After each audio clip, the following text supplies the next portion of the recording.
Tout le monde sait que, pour ceux qui organisent les événements, du moins, ils savent qu'en Afrique de l'Ouest, les choses sont prises très au sérieux. Et dans d'autres pays de l'Afrique centrale. Mais quand on parle du cas du Cameroun, les amis, c'est toujours bancal. On organise des compétitions, même population, même sponsor, mais en Côte d'Ivoire, par exemple, ils sont plus sérieux que ceux du Cameroun. Pourquoi? Ce n'est pas du fait uniquement des organisateurs de ces événements, ce n'est pas du fait de ces sponsors, c'est le fait du climat qui existe au pays. Où vous avez des gens qui travaillent dans certaines entreprises qui veulent s'enrichir à travers le sponsoring. Et qui se disent, j'ai assisté à une scène un jour dans une entreprise, des amis.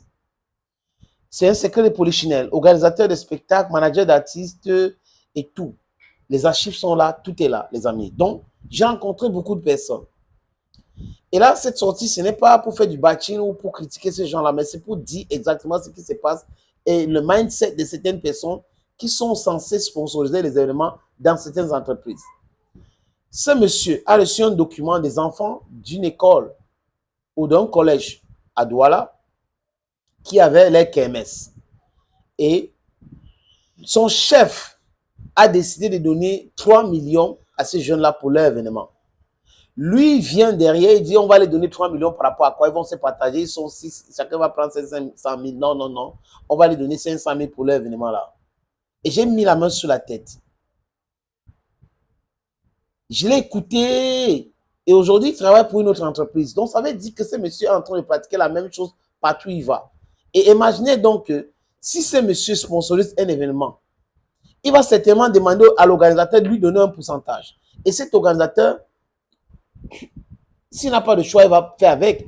Et quand il dit faire avec, ça veut dire qu'avec le minimum vital. Vous comprenez pourquoi certains événements n'ont pas la même importance, même écho que les événements organisés en Afrique de l'Ouest ou d'autres pays de l'Afrique centrale ou de l'Afrique anglophone. C'est exactement pour ça. Cette mentalité que certaines qui sont dans ces entreprises-là ont et certaines personnes dans le gouvernement aussi sont en train de véhiculer. Parce que s'il y avait la pression étatique sur certains de ces aspects-là, les amis, on ne serait pas là où on est aujourd'hui. Regardez Miss Cameroun. Vous vous souvenez de ce que Miss Cameroun a gagné? Regardez l'état des véhicules et autres. Ça n'a pas de sens. Mais bon, c'est le Cameroun et ça continue comme ça. Et les gens sont totalement dans la distraction. Personne n'arrive à parler de ça parce qu'ils se disent, si tu ne prends pas, si tu fais ceci, ils vont plus sponsoriser. Non. Il y a les lois au Cameroun. Il suffit de respecter.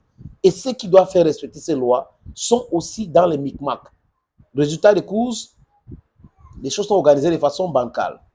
Hello friends, I don't tell you no. This is your Bamenda man. This is your Ekuna man. This is your Ngi man. This is your Bakure man. I'm proudly so anglophone. Les amis, je vous parle ici. Je fais la lecture des lots. Je suis tombé sur les lots de Miss Côte d'Ivoire. Ah bah, il dit les lots de Miss Côte d'Ivoire 2024. Une voiture d'une valeur de 25 millions de francs CFA, donc une voiture neuve d'une valeur de 25 millions de francs CFA. Le financement de la construction d'un centre de santé ou d'une école d'une valeur de 20 millions de francs CFA. Écoutez très bien. 10 millions de francs CFA, une villa de 50 millions de francs CFA qu'on donne à cette Miss-là, donc plus la voiture, plus les projets. 5 millions de la première dame. La première dame lui donne 5 millions en espèces. Un voyage à Saint-Pedro, donc on peut dire leur cribier au Limbé, et Dubaï offert par l'UNACIDON, l'organisation de Miss Côte d'Ivoire envoie leur Miss à Dubaï, à Saint-Pedro, il doit voyager. Elle doit voyager. 1 500 000 francs offerts par l'UNACIDON, l'organisateur de Miss Côte d'Ivoire donne 1 500 000 en espèces à leur Miss. Un voyage d'une valeur de 20 millions à Paris par une société brassicole. 15 complets Uniwax et plusieurs autres lots. Une assurance d'une valeur de 3 millions et 3 ans de cotisation payées. Un iPhone 15 et un crédit de 2 millions offert par MTN Côte d'Ivoire. iPhone 15 plus crédit de 2 millions dans le téléphone de la Miss. Un téléviseur et un abonnement canal pendant 1 an et un permis de conduire. Participation à Miss World. Plusieurs lots à l'auteur de 15 millions de francs CFA. Donc, le lot à l'auteur de 15 millions. Un contrat avec Comessi, dont les amis, on parle de Miss Côte d'Ivoire. Comité Miss Côte d'Ivoire. Voilà pour vous ce qui se passe en Côte d'Ivoire. Si vous regardez le Gabon, ça sera peut-être pratiquement la même chose. Vous allez au Togo, vous allez au Kenya. If you go to Kenya, you go to South Africa, it's totally different. To Tanzania, to other African countries. When you come to Cameroon, if you come to Cameroon, it's such an embarrassment.